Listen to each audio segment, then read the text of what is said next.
to change the narrative of the trial. Alina Habba, Judge, again, to be very clear, Alina Habba is Donald Trump's lawyer, told Judge Lewis Kaplan that Carroll had essentially ruined her case because she admitted to deleting online messages containing death threats. Now, this comes after an embarrassing week for Ms. Habba, who was admonished by Judge Kaplan 14 times over just basic lawyering on her first day alone, according to Business Insider. George Conway is back with us. George, on this point about the deleting of the messages, I want to be really clear for folks.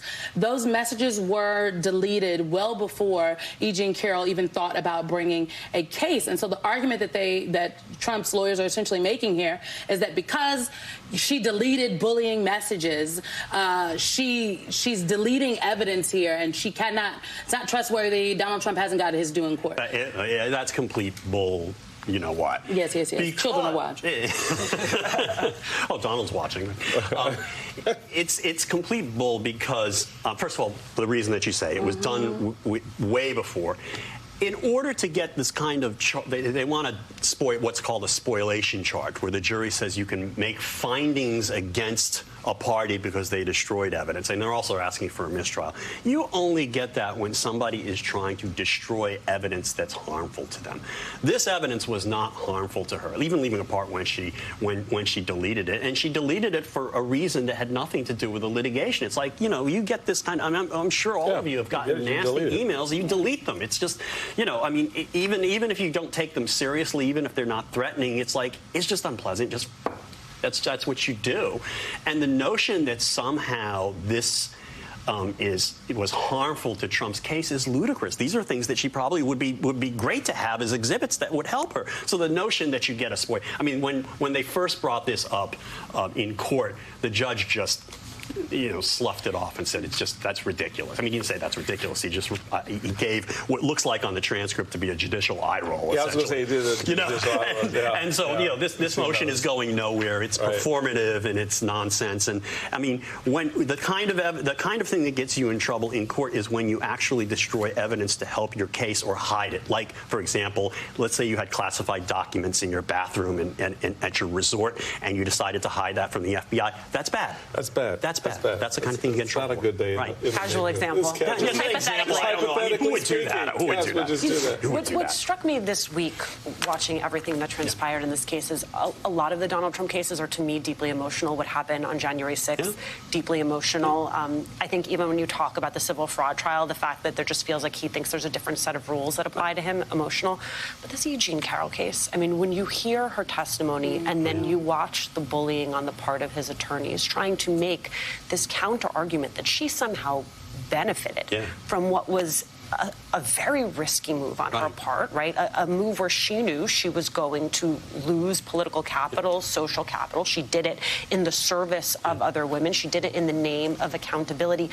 This one, to me, hits a little different, especially when you saw the way that Alina Habba treated her during that cross-examination. Yeah, absolutely. I mean, this is their approach to defending this case is kind of like a combination of blame the victim and the slut defense all at once. It's really, really, really nasty. And what they're essentially saying is, if you complain about being sexually assaulted, well, you're causing the harm to yourself. Okay, because you wouldn't have triggered the response. It's a classic narcissist BS. It's like when they say it was like, don't make me do this to you.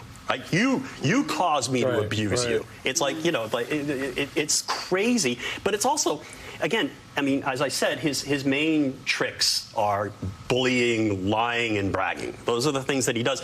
This is not just bullying; it's sadistic. That's the reason why he showed up. It's sadistic. He wants to sit there and make her miserable. He thinks he can intimidate her. He also thinks he can intimidate the jury. I mean, this is an amazing thing. Think about this.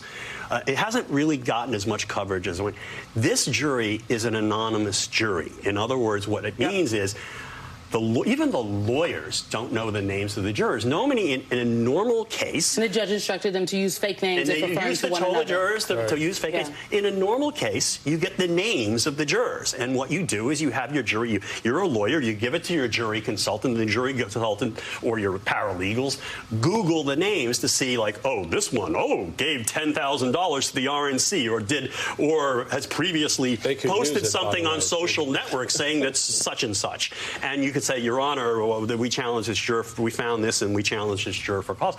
They didn't. The judge didn't allow that here. Judge had ordered an anonymous jury. That's what they do for mob cases when they're afraid jurors are going to be intimidated.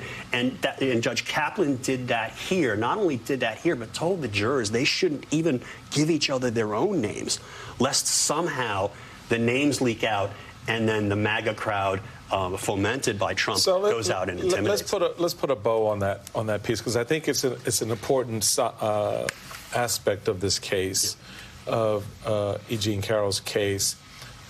Her as a sympathetic figure under assault by the president trying to cast himself as a sympathetic figure under assault by the judicial system and Ms. Carroll. How does that work for a jury, sitting there listening and seeing this thing unfold in front of them with these competing Especially interests? Because they know the power dynamic, They know that we're talking about an independent citizen and a former president of the United States. How do they look at that? Well, I don't know. I haven't seen this jury. I've heard some reports about the jury that they're responding, that I think the plaintiff got a couple of smiles or something like that. But I don't know. I mean, I haven't been in this courtroom. But I will tell you this.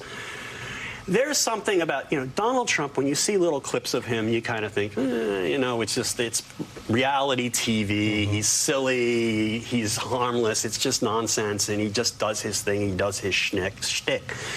But when you see him up close and personal, you start to realize there's something seriously wrong with him. And that's what happened with his own people. I mean, remember how his chief of staff, General Kelly, brought in a book like that these psychiatrists had written about Donald Trump, saying he was completely out of his mind, and he's like, this is the key, we can figure this out. It's like people learn like there is something seriously wrong with this guy.